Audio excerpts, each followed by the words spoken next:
என்ன பண்ணணும்னா கைக்கு எந்த பக்கம் ஒட்டு வராமல் வருதுன்னு சொல்லி பார்த்துக்கணும். நம்ம ப்ளவுஸை வந்து இப்படியும் போடலாம், இந்த மாதிரியும் போட்டுக்கலாம். அப்புறம் பார்த்திங்கன்னா இந்த சைடு பார்த்து இப்படியும் போட்டுக்கலாம். 2 பக்கம் எந்த பக்கம் வேணால் போட்டுக்கலாம். அதில் போடும்போது கைக்கு எந்த பக்கம் ஒட்டு வராமல் இருக்குதுன்னு பார்த்துட்டு போடணும். இதில் நீங்கள் வந்து இந்த பக்கமாக போட்டிங்கன்னா துணி வந்து சின்னதாக இருக்குது. பார்த்திங்கன்னா துணி வந்து இவ்வளோ தான் இருக்குது. இதை நீங்கள் இப்படி 2ஆக போடும்போது கண்டிப்பாக ஜாயிண்ட் வரும்.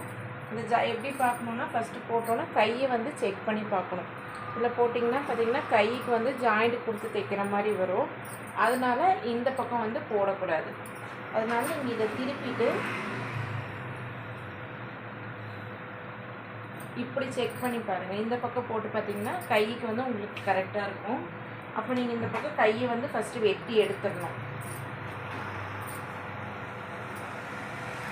பார்த்திங்கன்னா இப்படி போடும்போது கைக்கு எங்கேயுமே ஜாயிண்ட் வராது.